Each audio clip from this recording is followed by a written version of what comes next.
Hello everybody and welcome back to the United Stand Fans Forum. It's Boxing Day and another win on Boxing Day for Manchester United. Wins have been hard to come by in recent times for Manchester United, but Christmas brought us 3 points and we are very, very happy about it, just by the skin of our teeth. But a win is a win, 3 points is 3 points, and we climb into 5th in the Premier League table. Merry Christmas everyone. I am joined with Mordzs, Tul, back. Yeah, I can't wait to have you back, Tul. Been a long time, actually, yeah. Missed Exactly.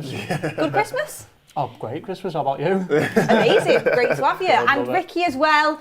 No Bruno, no problem. We still won the game. Can't wait to get Ricky's opinions on it. Still won the game. We hardly ever win a game. It goes missing and we win one. It's going to be a good show, everyone. It's going to be a good show. Stay with us. Get your turkey butty ready, turkey curry, whatever you've got. I don't know. Maybe a beer out the fridge if there's still some left. Glass of Prosecco, whatever you're feeling. Non-alcoholic beer if you're not on the alcohol. Get your comments in, join us, and we've got loads to talk about. There's some fantastic performances in that game. There was maybe some questionable substitutions, and there was times where you might have been like this, either in the stadium or watching it behind the couch on the TV. Your uncle's trying to talk to you, you're there like, just 1 second, set piece is happening. But we got there in the end and we got the 3 points. So, starting off, Mordzs, how you feeling? I mean, look, like you said, it's the day after Christmas. We all want to get that win. New Year's is coming up in a few more days, so it's like let's just finish the year on a positive. And we did get the win, got the 3 points. But obviously, yeah, that doesn't tell the whole story of the game. It was a game of two halves. I do think that first half, genuinely, again, was one of our better games we've had this season. Well, not games, one of our better halves that we've had this season. I think we played it really well. I mean, we're going to touch on some players, but Dorgu played great, Ayden Heaven played great, Martinez played great, and considering the plays that we didn't have today, the way we were playing football, it felt like it wasn't an individual thing. It's just the style of play that we were playing made a lot more sense. I know Ricky's on over there. I can see him in the corner of my eye, just saying something over there. The team performance, wasn't it, more? The team game. I think considering the plays that we were playing today, most of them probably wouldn't be starting if we had all of our players available. But I think in general we just played a lot better. So there was obviously some changes in there in terms of the style of play that we were playing, or the formation, etc. But that second half, honestly, was probably the complete opposite. Probably the worst half I've seen United play all season. And I don't know what keeps happening at half time, but we just always come out and we're just a completely different team. Definitely not the worst half when you keep a clean sheet and you win a game. game. True. Mason Mount went off at half time as well, and he was playing great. He was. I mean, we'll get into all. Don't get me wrong. To watch, it was so hard, and it was so hard. Newcastle absolutely dominated us. But you know what? 3 points is 3 points, and at the end of the day, you want to play good football, you want to win games by playing good football, but needs must, and we needed a win. I mean, Ricky, was that the best Christmas present you got? 3 points? I would say so, yeah. Yeah, fantastic. I didn't expect to beat Newcastle, especially with our form in general, but our home form has been awful, hasn't it? You know, losing to a 10-man Everton, drawing with West Ham, drawing with Bournemouth. So, we come up against a team who are they're better than all them teams. And we managed to beat them. It was a fantastic result. I mean, Tul, the comments coming in from Goldbridge's player ratings, and all I can see is stick to a back four, stick to a back four, stick to a back four, stick to a back four. Do you think that back four suited us more, and did you like it enough to want to see it again in the next game? From the get-go, I thought what we've got here, which we've lacked all season, was just we had so many bodies in the midfield, it felt like, which we're always saying there's nowhere near enough. You've got Casemiro and Ugarte who were sat in there. You had Mount and Cunha were dropping up. We had almost like a box, like a midfield four, and we absolutely swarmed them in that first 10-15 minutes to the point where they had to tell the keeper to go down, and we forced them into making a change, because we were just absolutely all over them. And I thought, so many games this season where if we'd set up this way with just more bodies in the midfield, we would have done miles better this season. We've been saying it since last season, never mind this season. We've been saying it for ages and ages and ages. 4 seasons. Yeah, been saying it for ages. So I was delighted to see the change, because I've always wanted more midfielders in there. And to be honest with you, I don't think we really missed the extra centre-back today. I thought Martinez and Heaven, in terms of centre-backs, probably two of the best defensive performances we've seen this season. I was absolutely made up with them too. Well, I want to get onto that in a bit, because I know Ricky's questioned a few times what centre-backs would be able to play in a back four out of the ones that we've got. So I think that's a really good point to touch on. But just on the formation, Ruben Amorim had this to say on the formation change. I felt that was the only way to create more danger, to have more opportunities by playing a back four with a lot of guys on the inside. Interesting. Long may it continue, because I think if we would have switched to a back four against Everton when we were down, when they were down to 10 men, I think we would have been better. You never know in hindsight, but I think we would have had more opportunities. Like you said, sometimes I do think the third centre back is a little bit null and void, and it was nice to see that today. Luke Shaw at left back, I thought was really good. And do you know what? New position for Patrick Dorgu, everyone. Patrick Dorgu is the right winger, and Bruno and Ahmad better watch the backs, eh? I was absolutely stunned when I looked at the pitch when I walked in the stadium and he was on the right wing. I was absolutely stunned. Yeah, he did well. What did we think of his performance overall? Good. No, First half, Worked his socks off. Absolutely worked his socks off. Exactly what you wanted from somebody in that position today. Yeah, I was going to say, I think they had an amazing performance. Like I said before, probably his best performance in the United kit. And I think defensively, I've always kind of felt that with Dorgu, because he puts in a lot of work, he's always going to have some kind of edge on his opponent, because he's always going to be back, regardless of what happens, he's always going to be back. And there were times late on in the game, I'm even saying to Tul, I was like, Dorgu's back again, and he might have just been the furthest player forward. I'm also forgetting that because he was our quickest player, a lot of times he was an outlet, even though necessarily he wasn't the best, on the ball. Let's say Cunha probably better on the ball, etc. But Dorgu was usually the player who was running the furthest forward, because we had to have him there. And the fact that he was able to get back just as quick was super crucial for us. So, yeah, I think Dorgu had a great game today. Yeah, his pace on the break was great to give us an outlet, and I think it worked. Yeah, is he got the best touch in the world? No, but he did a job. And do you know what? You can never fault about him. And today, I mean, it felt like even more so, but he always does it, which is what Ricky said. He will run and run and run and run. He is everywhere. He's got so much heart, and I really love that about a player, when they will literally do anything for the badge. He's not our best player. He's not the most technical player. I mean, to be fair, the goal was absolutely fantastic, but he will give you 110%. And today it showed, and he reaped his reward, because Tul, that finish was like top technique. I was gobsmacked. I couldn't believe Honestly. it. It's one of them where I didn't even celebrate. I went, what? I couldn't believe what I was saying. Yeah, it was class. It was Van Persie-esque, I might say. It was unbelievable. Yeah, we were excited. I have notifications on for FPL, notifications just to see who gets goals and assists and stuff. And I was in the stadium, so I saw it, but you're in the atmosphere and everything, and it pops up on my phone. Goal, Dorgu, assist, Dallo. I thought, am I living in a different dimension here? What is going on? But do you know what? He won us the game in the end. It did. And to be fair to him, he said in the interview after the game that he's been practicing it. And at the end of the day, if a player says he's been practicing something and he pulls it off, you've got to give him credit, because that means it wasn't a fluke. That means he didn't just try it randomly today and it just worked. He said he's been practicing in a training ground. So you've got to give it to him. He obviously meant to do it, and it worked. Ricky, I know you are into your hard-working wingers. I actually thought today he was better as a winger, because I felt like he had more license to be more confident, maybe, feel a little bit less pressure on the ball in the areas that he was in. And don't get me wrong, he still worked back, he tracked back well, he defended really well. And as a wing back, I think defensively he is good, but sometimes when you're in that position, you feel the pressure of, is my man behind me? I need to get back. When you're on the ball in certain areas of the pitch, tight areas of the pitch, you may be overthinking it a little bit. And Amorim has spoken about his confidence today when he's a bit higher up the pitch. He had that confidence, but also worked back really well. Do you think that's position suits him? Yeah, as I just said, he works his socks off, and as Mordzs said, he's absolutely rapid as well, which helps in a big way. He gets forward quickly and he gets back quickly. But with Dalot, with us playing a back four and Dalot playing at right back, it was a good combination, because they're both full backs. He's got it.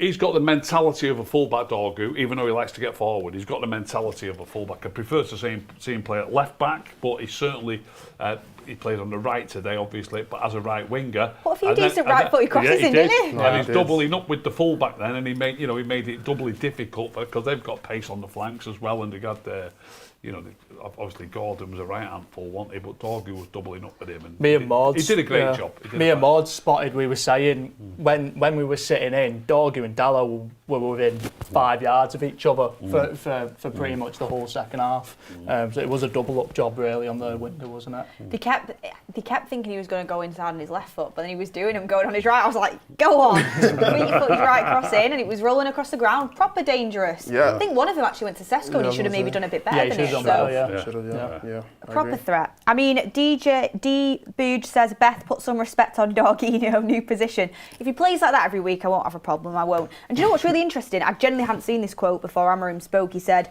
with Dorgu, you put him in one position that is more on the front foot, the responsibilities are not the same, and he has more freedom to lose the ball, and I think that helped Patrick to play better. So the manager clearly thinks maybe he had a little bit less pressure on him in that position and it helped him play better. Miko Man says, no Bruno, no big gap between the midfield and defence. Listen to Ricky, guys. I have to give a lot of love to Heaven today. Also, love you guys.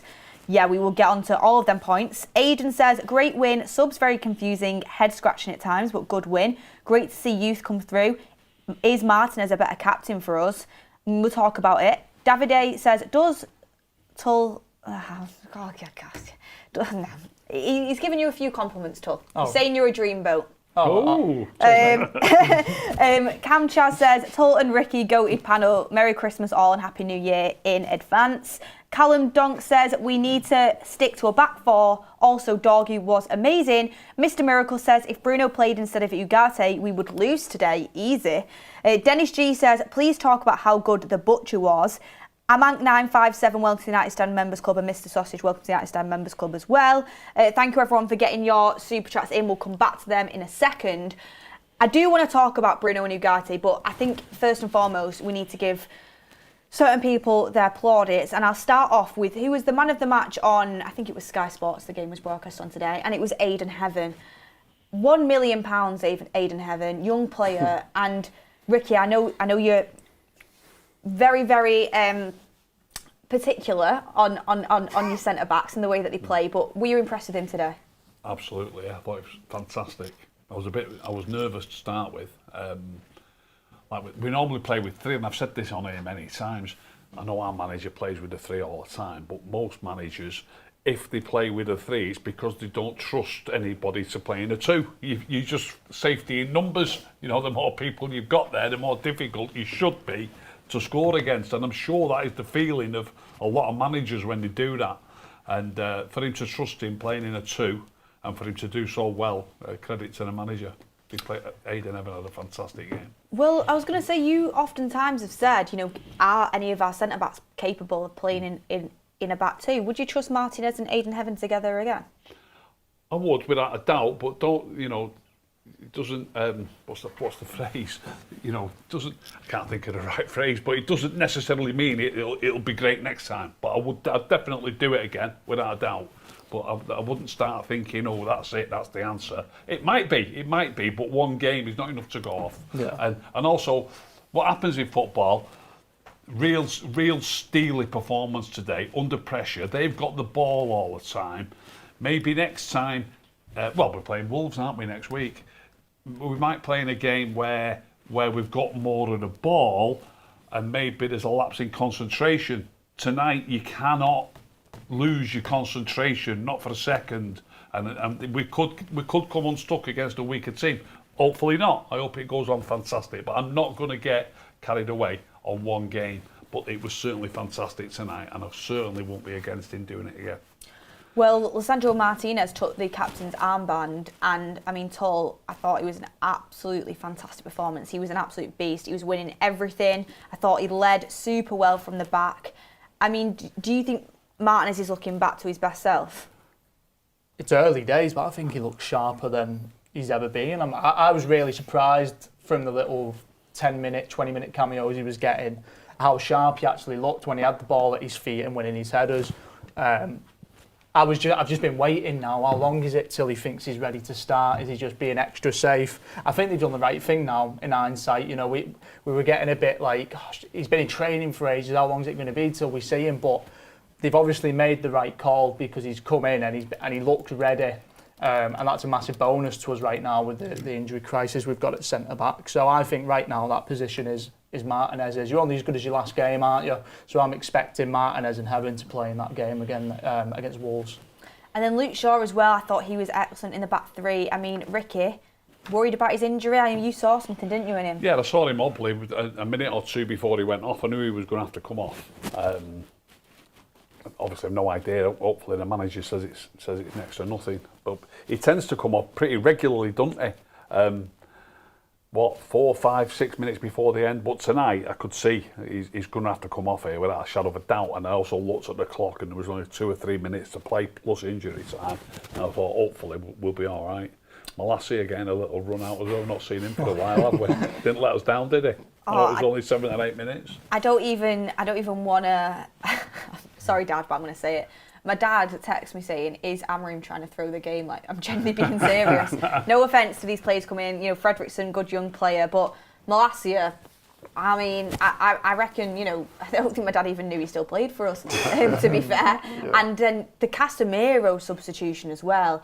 Mordzs, he looked stunned, didn't he? Yeah, I was saying it to Tul before, I was like, it's the one part of the game, or the one game where you'd think, let's just let Casemiro play. Like, he's not on a yellow card, he's not got, you know, he's already had his ban, you know, for a game, so it's not like he's going to get banned the next game. It's not like he was tired, because you could see on his face that he was actually confused, like, I'm not tired right now, like, I'm shocked. Like, massively. And to be fair to him, like, he probably was, like, I'm not going to say he was the best player on the pitch, but you need that kind of player in the midfield at that moment in time, especially just to kind of break up play sometimes. To rely on, I think it was, who came on? It was Fletcher who came on. Fletcher, yeah. Fletcher came on, and then obviously Ugarte next to him. To be fair to them, they both didn't do a bad job, but you'd think of all games, this is the game you'd want Casemiro to play for as long as he can, and he took him off, and he just looked himself like, what's the plan here, boss? Like, what are we doing? But I guess in a way we won the game, so you can't really complain, but from how the game played out from that point, we were not in control at all. We didn't have anything in that midfield to kind of save us. I think if I was Casemiro, I'd feel the exact same. Yeah. He had height, and Newcastle were a massive threat off set pieces. He's, I think, a leader in there, experience, can manage a game well. I was so shocked when he came off. And do you know what? Credit to the players that were on the pitch and managed to see the game out. But I think on a different day, that could have gone very, very differently. I thought Amorim subs didn't make any sense to me. Even the Sesko for Xerxes one, I know it's hindsight and it's a really tough job as we were speaking about, but Xerxes doesn't have the pacing behind for the counter-attack, which is what we were trying to do. His game is ball into feet, he's good technically, in the air he struggles. So I was very, very confused by Amorim subs, very, very confused, but you won the game so we can't sit here and complain, but still, literally 0 of them made sense to me, apart from the Fletcher one. I was stunned by, it was more the players going off, I was stunned by. When Casemiro went off, I thought, that to me makes absolutely no sense. I didn't know about the Shaw injury, but when Shaw and Martinez went off at the same time with 10 minutes to go, I thought, is he trying to lose this game? I thought, what? Has he got a bet on that us to concede? I didn't know Shaw was hobbling, but when those subs happened, I thought, if they equalise here, I'm going to have absolutely no sympathy here. I'm going to think, do you know what, that's his fault. That. It just made no sense to me. I thought with Xerxes coming on, I thought maybe that first 15 minutes of the first half, the second half, the first 15 minutes of the second half, we couldn't get out our half.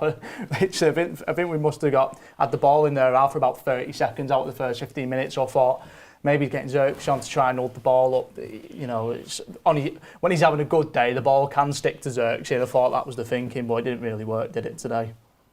Yeah, well, we got through it, and that's the main thing. I mean, Tulu the Red says, can we stop spamming shots from outside the box, please? We need more creativity to be able to get the ball into the box. Also, Ayden is an actual gem. The guy plays like he has a lot of experience already. David A. Smitho says, Bruno can pack his Speedos and go to Saudi. I mean, honestly, the most reactionary thing for me today would be to say we played better without Bruno just because we hung on to a 1-0 lead. We'll get onto it, Ricky. We'll get onto it. I really disagree with that opinion that's going around, but you know what? Everyone's entitled to it. Abdul says, Ricky, with Bruno, we win 3-0 easy. Carlo Montana says, winning matches like these is what top teams do. Kev United says, Beth, was Fletcher's substitution pre-planned? The camera work made it seem like they knew it was coming. Yes, it was. Mount came off at half-time, which, honestly, when I saw that it wasn't, I was literally on the edge of my seat, waiting to see who came back out of the tunnel, because when it's a substitution like that at half-time, you know it's an injury, really. And when Mount didn't come back out, I was absolutely gutted, because he did such a brilliant job on Tonali in that first half. He was stuck to him like glue. He was really good. And certain people say, oh, he didn't do lows, he didn't do all this, but he handled Tonali so well. He cut off so many of Newcastle's passing lanes. He was great. So when he came off, I was gutted. And I think a lot of people were. But Amorim has given an update, and he said, Mount felt something at half-time, but he wanted to go into the second half, but we cannot lose more players. So the fact he wanted to play the second half shows, hopefully, it's not too serious and he can be back for the next game. Hopefully. Yeah, because the last thing you'd want when we've already decimated by AFCON is Bruno and Mainu and Mount all out, which are our sort of creative midfield options. We have Alex Barman says, the miracle of Christmas occurred tonight at Old Trafford. That was a hard-fought win with our backs to the wall. Heaven was immense tonight and my man of the match. Fear of God Van says, Sesko needs full 90s, especially in the next 3. He'll blend well with the 10s as they learn the spaces they want to occupy. Kai says, so Dorgu can play right wing but not wing back. Very confusing. Keep getting your comments in. Smash a like on the video, guys. Any questions for the panel you want to put in there, make sure you get them in. Right, next up, I do want to address the Bruno Ugarte situation. So, Ugarte for me thrives in this type of game. Backs against the wall, not as much possession, you know, on the back foot in terms of the possession, defending your own box. And he ended his losing streak, guys. We won a game where he started. Mordzs, do you think Ugarte showed some of the qualities of why we've got him today? Yeah, in a way, yeah, I guess. Like you said, he does play better when, I guess, we don't have the ball. And his main attributes, as we all know, are defensive. I think that everyone's kind of said that. He's a tenacious player.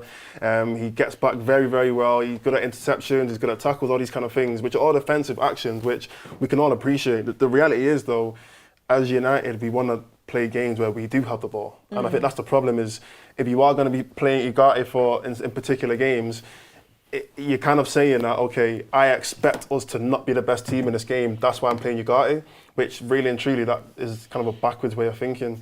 But I think he played all right today. I'm not even going to get too over. I'm not going to say he was like one of our best players. I just think he played all right, considering the circumstances. I think in general, that second half, we were just completely, our backs were against the wall. And I feel like the reason why our backs was against the wall was more because of the way how we set up in that second half, not necessarily because of the players, because it was pretty much the same team other than Mount was the only player that made a difference. I think the formation change and all that kind of stuff is the reason why we ended up having such a difficult second half. But I think because of that second half, that's why Ugarte's game actually picked up, because he was more of a defensive attribute that we used in the second half to kind of keep, I guess, that 1-0 lead. Davide says Ugarte makes us more difficult to play through. He's not a long-term option, but we look more solid today. And do you know what? I think he did really well when the likes of Casemiro went off and Fletcher was on and Mount was off. He was the senior midfielder in there, and I think he rallied the troops really well. I mean, Tul, what did you make of him? First half, I thought he was brilliant. Second half, he was good in the second half, but the first half, for me, I think he benefited from, and I think every midfielder benefited from, including Cunha and Mount, was the collectiveness of the midfield. For me was something that we barely see under this manager. For me, it was that little. It was like four bodies all swarming the ball. You had Casemiro, Ugarte, Mount, and Cunha, and it just seemed like we had well more bodies in there than Newcastle had.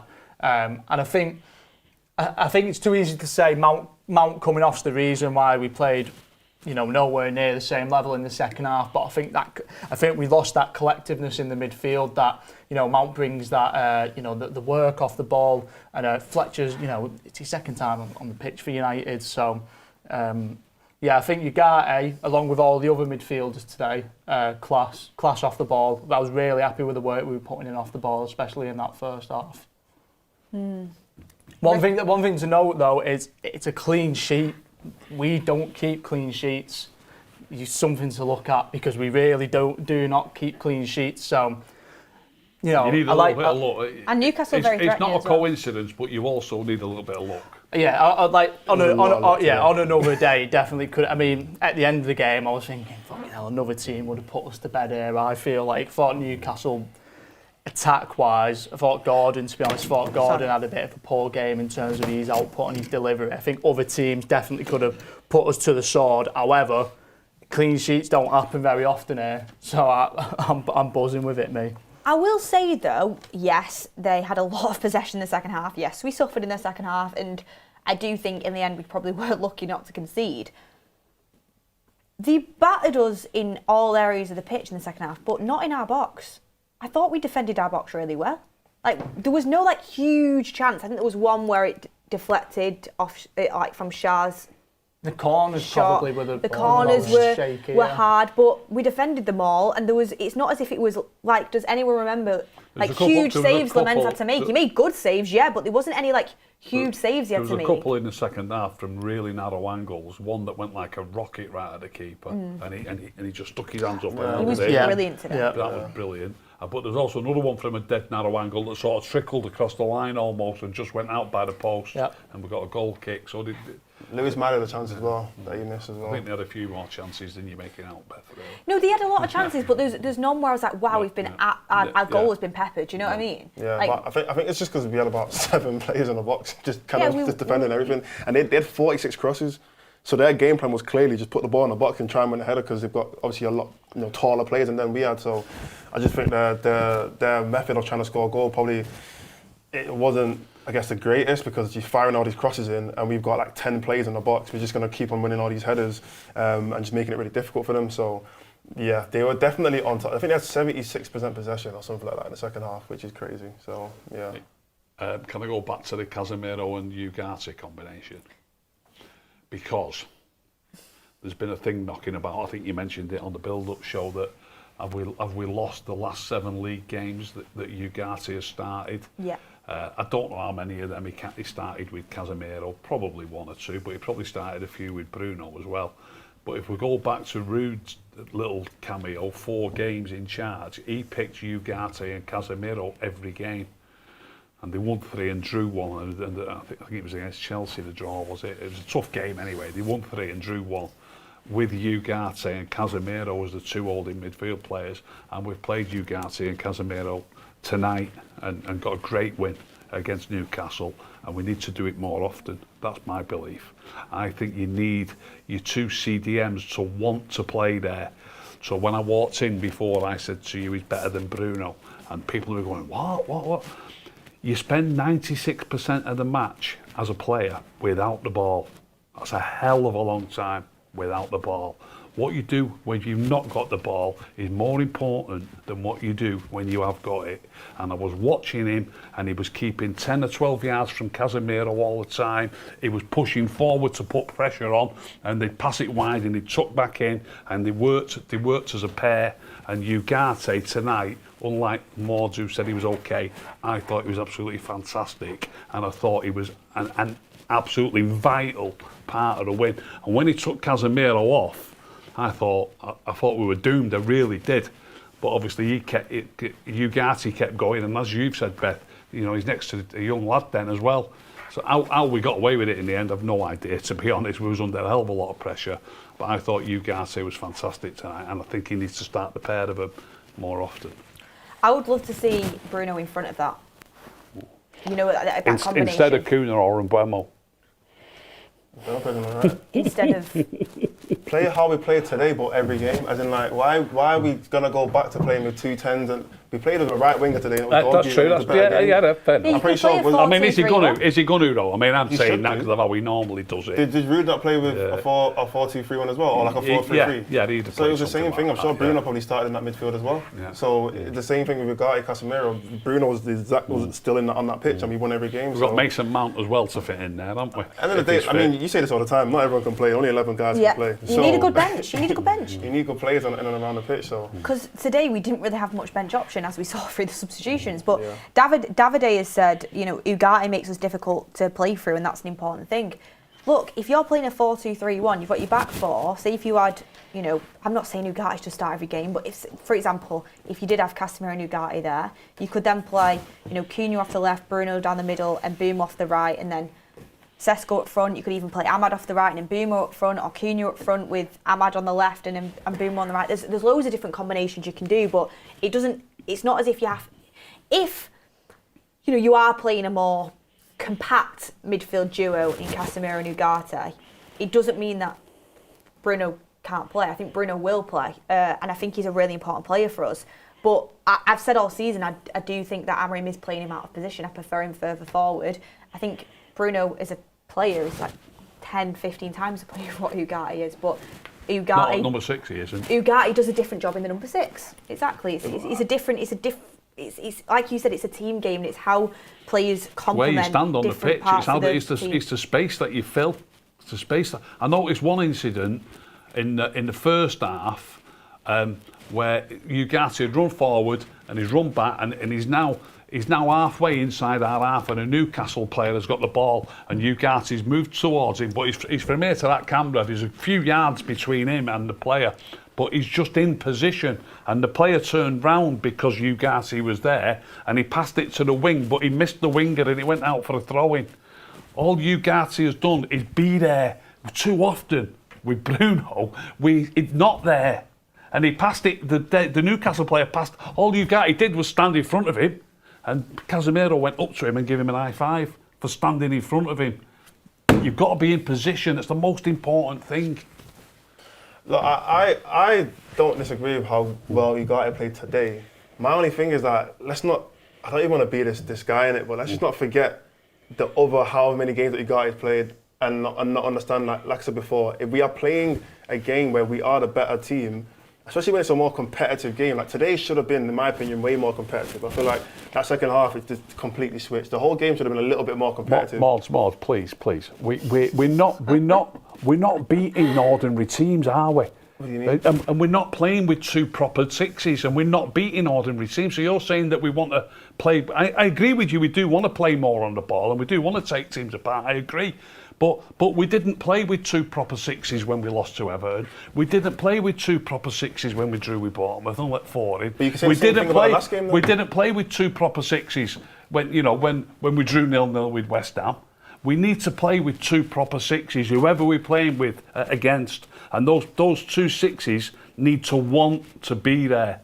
Bruno doesn't want to be there. But that doesn't mean that we can go forward. My whole thing is that, like, you can say today Ugarte played well, and I'm not trying to take anything away from him, but I'm sure I can probably find a game where Ugarte didn't play and we still play well with Bruno there. So what's that? Are we going to say the same thing? I mean, I was thinking about this earlier. I mean, it's a right tough game. We've got absolutely hammered, and I think somebody sent a message in saying if Bruno would have played tonight, we would have lost. And it's easy to say that in hindsight, but we have played some games where we've got battered throughout and still, like the FA Cup final against City. So Bruno, you can never say never.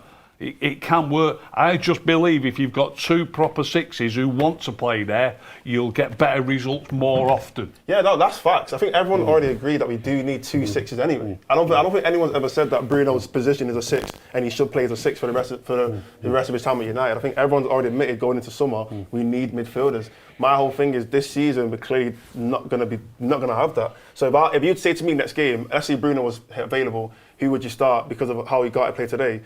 Anyone who's saying to me they will start Ugarte over Bruno's lying to themselves. You're lying. You wouldn't, though. I'm not. Fair enough. If you're going to play him as a number 6, I would play Casemiro and Ugarte all day long. I just think we're arguing over 2 players that shouldn't be in that position. It's interesting. We did an interview with Rob Dawson, I think it was a couple of weeks ago, and he said the reason that he believes that Bruno is playing in the midfield is because Amorim didn't get a midfielder that he wanted in the summer, so he's having to play Bruno there to compensate because he's not really got many midfielders he trusts and highly rates in the squad, as much as obviously he'd say otherwise. So I think Amorim would want to play Bruno further forward, but he plays him there because he doesn't really rate any of the other options he's got there. So it'd be interesting to see if we did have an Elliot Anderson or that type of player, if he would play Bruno further forward and how that would differentiate. Because don't get it twisted, like the only reason we're not getting Anton Semenyo in January is because he's choosing to go to Manchester City. Amorim's pushing for that, the board's pushing for that. Who plays in the front 3 if he comes in? So players are going to miss out sometimes. They are going to be used as subs. He wants a wealth in attackers, and we have actually been scoring quite a few goals this season. It's an area that we're doing pretty well at. in the midfield, he's not got the players he wants. So Ugarte's done really well today with Casemiro, but I don't think Bruno, if he does stay at the club past the summer, he's always going to play in that position. I think if Bruno stays past the summer, I think we get 2 midfielders and you'll see Bruno playing a more attacking position again next season. And then the attackers have got to fight out. Yep. But I mean, with Ugarte, there's been another chat in from Patrick saying attack is the best defence. Ugarte can't do what Bruno does. What do you think of that, Ricky? It's a lot of bollocks. I don't agree with that. It's a lot of bollocks. I don't know whether Attack's the best form of defence when you can attack. If we'd have threw one or two, three more players forward tonight, we'd have got beat about 5-1. So it's a lot of bollocks. But then also with the Amorim thing, I don't get how, Mainu isn't, good enough to play in that position. He's not been available today, which is really unfortunate, but he could have made a real difference in there, especially, with Mount going off as well at half-time. But Jack Fletcher, I thought, did pretty well when he came on, considering his age and how much experience he's got. He had a tough job as well. He had a very tough job to do. Did you rate his performance, though? I don't think he was outstanding by any means, but there was a couple of times where he came on, he lost the ball a few times off the get-go, but then I thought he got a tough job in there, to be fair to him. So I was a little bit more lenient, if you know what I mean. I was concentrating on Ugarte's positioning, but when I watch it back, I bet you his position is great. Yeah. Worth a watch back. Amorim said on Jack Fletcher, he did a very good job. It's an important moment for any kid. He's going to hear from his father. He's going to talk to him about a lot of things, but he needs to calm down and just praise the kid because he's really humble, works really hard, and he deserves this. So that's very nice comments on Amorim using the kids. Who would have known that he knew how to do that? And he's also said this, which I find quite funny. He said, clean sheet, back 4, Kobbie Mainoo is injured. I don't think I need a press conference. We can all go home and enjoy Boxing Day. So he seems in quite a good mood after that win, despite all of the ups and downs of it. But it's interesting that Amorim was talking about, even though the first half performance was much better, he's more impressed with the second half, the way that we've dug in. He said, I've seen us play games where we play with a better team and we've not won. Today that was the opposite, but we did win, and he's proud of the team for believing they can get these victories even without some players that we rely upon. He said even with the absentees, this team believed they could get the win, and he's really, really happy with that. So, I mean, were you guys impressed with the work ethic of the team? Because so many players at full time were just dead on their feet. Yeah, right from the start. Yeah. Absolutely. Was it like team performance, like you said, and everyone gave everything. Yeah, no, 100%. It was an absolute shift. We were literally saying it when watching it, like, these guys have put in real work rate, especially in that second half. Some serious work rate from the team. So they should all be proud of themselves for what they had to do, especially the younger players that came on. Obviously, Fredrickson came on later in the game. Obviously, Fletcher came on at half-time. So I think those guys, especially in such a difficult environment to play in, you got to give a lot of credit to how they kind of dug in and got that win. Because I was saying, to be fair, at half-time, when we were 1-0 up, I said, realistically, we can't lose this game anyway. Because, we just don't lose games if we're winning at 1-0 at half-time.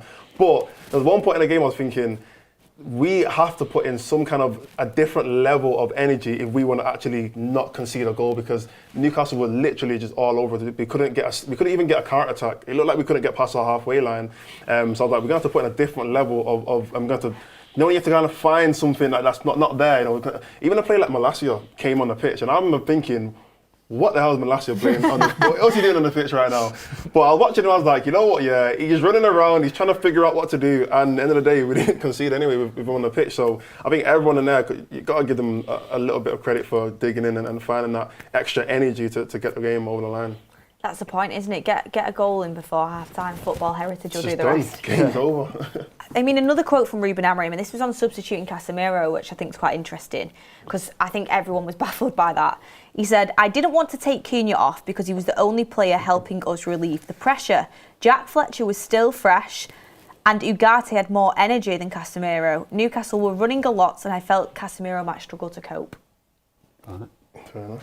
It's a reasonable explanation. I still didn't agree with it in the moment. And I didn't agree with it, but he's got away with it, so we can't knock it. He's got away with it. Can't knock it tonight. Just on that as well, you know what? Fletcher actually coming into that environment as well. That second half was so much different to the first half. I bet he was like, oh my gosh, what have I walked into here? He's probably thinking, oh, thank God I'm not playing today. I know, he said, I've done the hard shift today. But no, what a proud moment for Darren as well, both of his twins there. Nah, we were saying on the show that there hasn't been twins at United. Well, I haven't seen twins in general since Rafael and Fabio. I haven't seen two twins play for the same team since what was that, back in 08, 09, whatever year it was. So, honestly, if I'm Darren Fletcher, I'll say, if both of my kids were to come on, I'm running to the touchline. I've got to run to the touchline. I work for the club, what are they going to do, stop me? You know what I mean? So, he's probably thinking, what an amazing win for his two kids as well. Yeah, it's fantastic. Cunha, I want to talk about him because very interesting performance today from him. I mean, I'm not going to say anything. I'm just going to start off with you, Tul. What did you make of him? All right. I don't think he was as good as everyone else, wasn't he? He put a shift in. It's a big if this, but if he sorts his final ball out, he'd be a hell of a player. But he's got to sort that final ball out. I think that's the mic drop moment because I completely agree with you. I think he's one of the best ball carriers I've ever seen in person. His ball carrying. He's fantastic. Yeah. Literally, But like you don't know when to give it, does it? It's that final bit, isn't it? It's like when he took that weak shot, he should have passed it to Xerxes, in my opinion. Sometimes he carries it too far. Shoots sometimes when he should pass it. One time where I thought he should shoot, he passed it back to Ugarte of all people. So it is the final ball. But Ricky, do you see a rough diamond in there? Yeah, without a doubt. Yeah, loads of strength, loads of pace, loads of ability on the ball. Worked hard today on the subject of getting high fives. I noticed the situation, because I said that before about Ugarte. In the first half, he chased the ball back towards the dead ball line and managed to, and it was really difficult to get in front of the guy, but he got in front of him and won as a goal kick.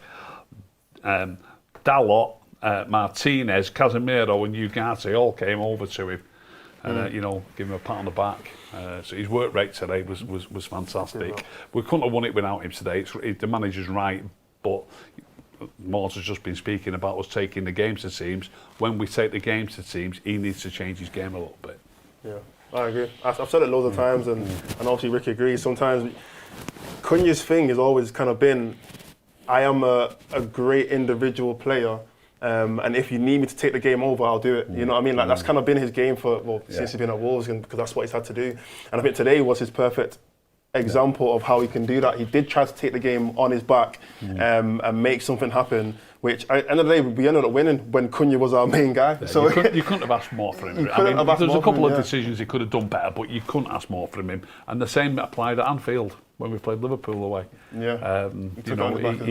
He just gains you them few yards, don't he, and gives the defenders a breather.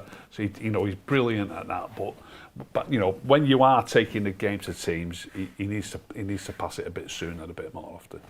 Soy I am Jaker says Amorim lost the Europa when he switched the mid and played Bruno back. He started playing Bruno back to put Mount at top then. Are you all forgetting Bruno shouldn't even be considered at the back position? By back position, I think you mean sixth position. He's touched on something which I was thinking of bringing up earlier, but I just didn't bother, but I'll bring it up now. A good case study, Rick. You might want to have a look at this because I'm not sure if it's bang on 100%.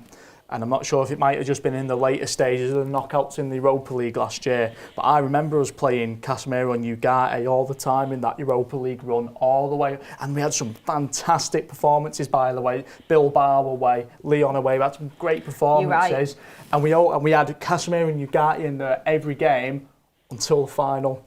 And he put Bruno in the six and he dropped Ugarte, I think it was. And it went to pot. So it might be a good case study for you. Have a look at. I'll have a good look at it, mate. I will do. Got a few days' work there, Ricky. I'll look at that tomorrow. I'm not sure whether it was just from the quarters, the semis. I'll have a look at it. I'll have a look at it. He's got the games to rewatch and 7 Europa League games. I'll just check the starting lineups on them. It won't take long. One and only says Bruno is not a midfielder and never will be. Play Casemiro, Ugarte / Menu, and Bruno is 10, and the difference will be very clear. Spot on says 70 points enough for Champions League ? 70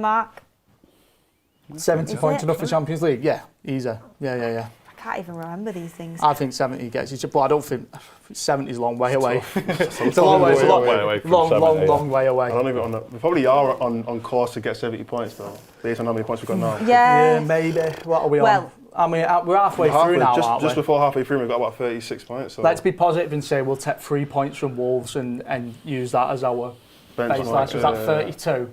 We're on course for 30. So 64 then. Pardon? How many points are we on now? Well, I'm just checking. Last season, Chelsea got 4th spot with 69 points. Newcastle in 5th with 66, City in 3rd with 71. And then this season, United currently are on 29 points. So we'll call it 32 from Wolves. I wouldn't Fingers do crossed. that yet. I wouldn't do that yet. We'll call it 32 from Wolves. We're on course for 64, I'll say. Oh, it's going to be touch and go. But then this season, a lot of teams are taking points off each other. It'll be interesting. It'll be interesting to see how it goes. All of the teams have still got to play. We could end up in 8th by the end of the weekend. So let's see what happens. But we've got to start getting these 3 points. And if it's doing it by dragging out a result like this, which we did, I'll take it. I honestly take it. Don't get me wrong, I want to see us play good football, but I'd much rather today than Aston Villa. I know that sounds bad. Yeah. I'd rather us get the win. Obviously. I would rather us get the win. Overall, I want to see us play better, but I want to see us climbing up the table. Soyam Jaker says, can't believe this, but I agree with Ricky. Everyone forgets Casemiro and Ugarte before Bruno started playing in the midfield. Bruno messes up at the back a lot. Alex Marman says, we only don't concede against sides from the North East. Unless Shaw and Martinez were hurt, why would you take them off before the game is over? Kai says Ugarte is our best midfielder off the ball. And we have another one saying Ugarte did great. I bet Mainoo would have done well too. We looked more in sync in the first half. Amorim almost ruined it though. Sound Dog says, can we vote Butcher as the new captain? And Alex Marman says the miracle at Old Trafford occurred tonight. Thank you, Alex. And I think I read that one out before, but he says Ayden Heaven, man of the match. I don't look too deeply into the captaincy. Do you guys? Especially when it's a one-off like today. I think he must obviously really like Martinez. For Martinez to only have just come back, Martinez has barely played under Amorim, hasn't he? There's a lot of players on the pitch there. Dallo, Shaw, he's been around for a long time. So for him to give it to Martinez, he must really... what's the word? He must be grateful for what he's doing behind the scenes. He must be giving a lot with a lot of the lads. So he's a part of the leadership group as well, even considering. Yeah, I was thinking there's a little group, isn't there? He must be in there. One thing I will say today, I do think we missed Bruno's creativity. Ricky? Did we have the chance to be creative though in the second half? Not at all. And I think sometimes when he gets the ball, he can relieve pressure when we're at the back with the ball and getting us up the pitch. But I don't know about. I know Ricky's going to come on. If Bruno would have played tonight instead of Ugarte, our chances of getting an extra goal, because that's what you're talking about, innit, would have been increased probably ever so slightly. Dallo should have scored though. He should have scored. We created 1 or 2 chances without Bruno. I don't think we could have. I said something after the game the other night that I don't think I put it over very well after the Villa game when I said I don't think we missed any of the players that we're missing, and you all disagreed with me. What I was trying to say was we'd played so well, in my opinion, and I've rewatched it again, and both the commentators, including Gary Neville, are saying all the way through how well United are playing. We played so well that if any of the other players would have played, there's no real reason why we would have played any better. Do you understand where I'm coming from? Yeah, I get you. There's no reason why we should necessarily have played any better. So that's what I meant by we didn't miss any of the players. And I think similar applies tonight. It's a different type of game. It's all backs to the wall, and just maybe if a different player would have played, maybe it wouldn't have worked quite so well. It's just that's how football works. You don't know what's going to happen if one player makes a slip. Say De Ligt would have played tonight instead of who played to the right tonight. Ayden Heaven. So say De Ligt would have played in place of Ayden Heaven tonight. Maybe he'd have slipped up at one point and they would have equalised. You don't know what's going to happen if a different player plays. No matter how good he is, could be a better player than him. You know what I mean? It could be one of the Arsenal centre backs. They slip up occasionally. So if a different player would have played, we might not have played so well. I think it works both ways though. Like you can say if Bruno played today, we could have lost. You say if Bruno played today, we could have won. We could have. It goes both ways. I think if Bruno would have played tonight instead, like I say, he's played in plenty of games where we've had backs to the wall performances and still won. It's happened on numerous occasions. But I just think it's if we was to play that game 20 times, we'd lose it more often with Bruno playing than we would with Ugarte playing. You can't just pinpoint one game. But if you to play that exact same game 20 times, I reckon we'd lose it more often. No, because I feel like I get what you're saying, but even if you look at the case study, whatever the case example, a lot of the games that we have played with Ugarte, we probably lost more times and our backs against the wall compared to the games we played with when Bruno. you're looking at numbers, look at this for a number. We've kept 2 clean sheets all season. Yeah. Bruno's played in 17 games, we kept 1 clean sheet. He's missed 1 game, we kept a clean sheet. Yeah, you could use that for everyone. Luke Shaw started every single game and we've not only collect one clean sheet. So is Luke Shaw the problem then? No, he's not the problem. So you can't just put the whole clean sheets on Bruno. He's not the problem. But people are always bringing up the stats about this, what we do when Bruno plays and what we don't do. I'm just responding with that. You know, it's the first time we've kept a clean sheet for about 3 months without him playing. So wait, I know you want to move on. Let me ask a question. So do you think if Ugarte had started every single Premier League game over Bruno, would we have kept more clean sheets? I'm not saying loads. We would have kept more clean sheets without a doubt. Without a shadow of a doubt. Because that's quite a lot of games. I would never pick on one game and say that game we would have done better with a certain player. That's impossible to say. But over a period of time, that's how you look at form and what a player's capable of. And I believe if Ugarte and Casemiro were our 2 number 6s throughout this season, we'd have kept at least 4 or 5 clean sheets, at least. I agree with that. I think if Casemiro and Ugarte have started together, and it has to be together because Ugarte with Bruno is a disaster, that the combination just doesn't work. But Casemiro and Ugarte... Almost anybody with Bruno's a disaster. If Casemiro... It was a disaster as far back as McTominay and Bruno, and McTominay got all the stick. It was I remember Matic playing with Bruno at City, and we got beat about 6-2, and Matic was getting stick, and Bruno was up the field while Matic was defending on his own. If it was Ugarte and Casemiro, I think we would have kept more clean sheets, but I also don't think we would have scored as many goals. I think Bruno is very vital in the amount of goals that we scored this season. But anyway, let's move on. Mr. Miracle, he said I think deeply into the captain. I do think deeply into the club captain, of course I do.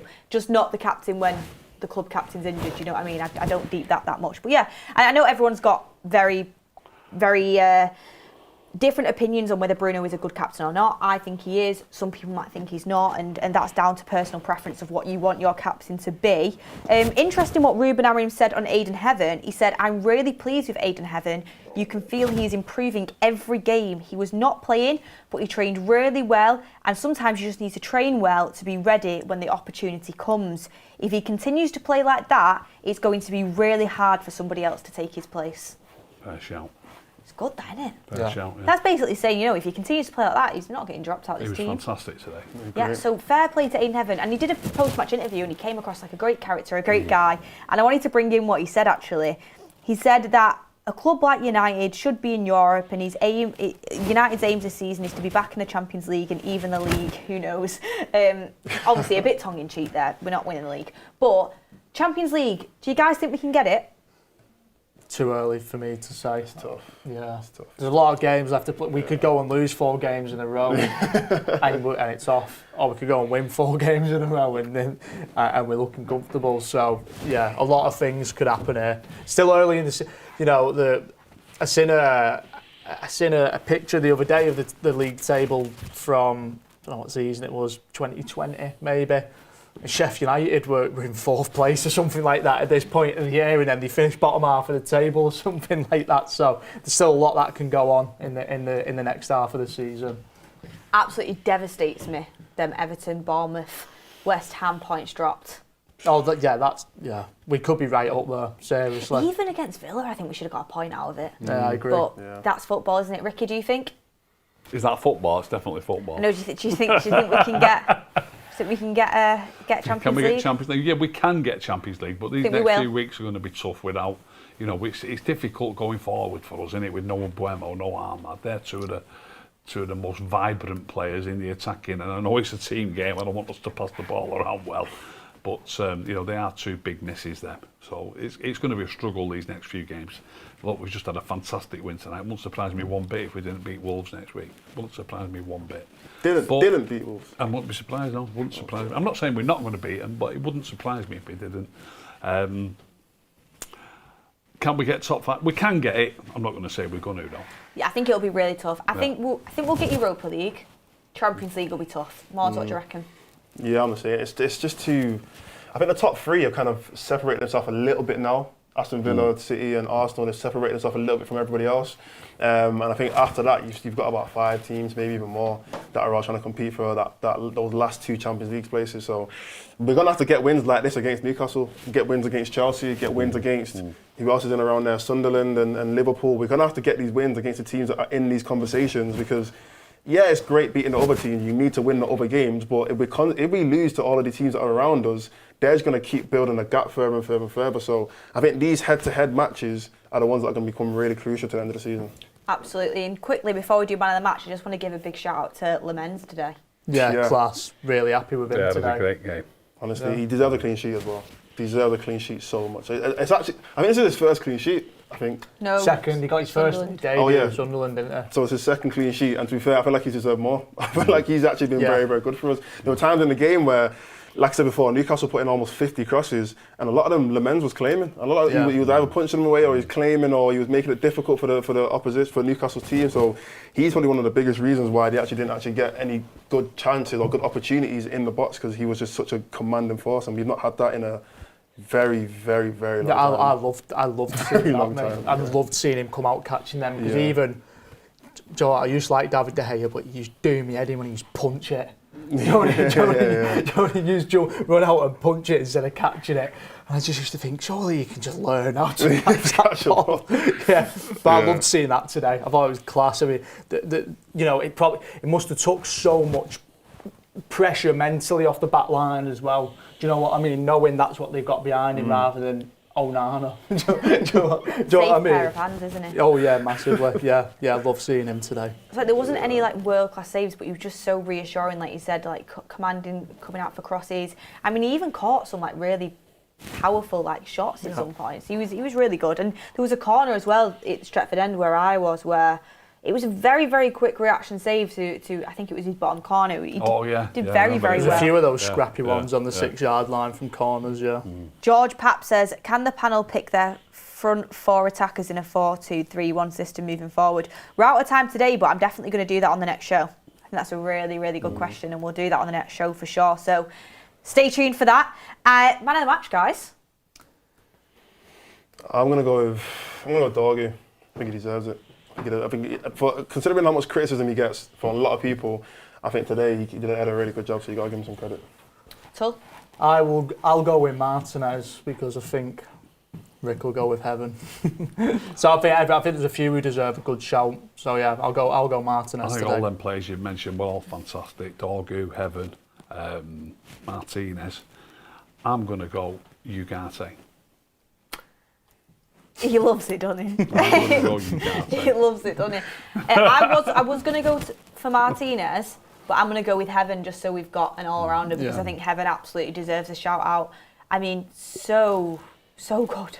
So good, and great on both feet as well. Oh, brilliant. His passing I was was literally saying, like, in the build-up show, and everyone was like, we've got 3 left-footers, we're going to struggle. I was like, why does Ayden Heaven being left-footed mean he's going to struggle on the right-hand side? He can still play football. He's not incapable of playing. And Ricky was saying when he came in, we play 3 right-footers all the time. Loads of teams play with 3 right-footers. Why can't you play with 3 left-footers? I don't think that much of a difference, but he played great. Yeah. Magic moment. I'm going with Dorgu. His goal. It's got to be on it. Yeah, it's got to be. Yeah. Unanimous magic moment there. Yeah. Look, everyone, thank you so much for joining us. Smash a like on the video if you've not already. We will see you before New Year. I think United have a game against Wolves at home. Wolves on the 30th. On New Year's Eve. So we'll see you then to wish you a happy New Year. Hope everyone had a lovely Christmas as well. And a good Boxing Day. We got 3 points off United. It's a running theme. We usually do all right on Boxing Day when we play there. Yeah. So hopefully that can continue going if we get the Boxing Day fixture next year. Definitely worth going to Old Trafford for today. I know it was a bit of a edgy performance at time, but it's always good when you get them 3 points. Everyone have a good Christmas here? Yep. Loved it. Lovely. Lovely stuff. Lovely stuff. Quick one, win, lose or draw against Wolves next game? Yeah, win. It has to be a win. Win. I'll go with a win. Yeah. Ricky's not sure. I'll win. I'm not winning. And clean sheet. Yeah, I got a clean sheet. Another clean sheet. Yeah. Sheet 2 nice. clean sheets I hope in a Kobe row. Mainoo's back. I'd like to see Kobe, yeah. I really hope Kobe Mainoo's back. But look, everyone, thank you very, very much for watching. I'll be staying tuned for Ricky's highlight reel of Ugarte on his Instagram later, so can't wait for that. But thank you, everyone, for watching, and we'll see you on the next one.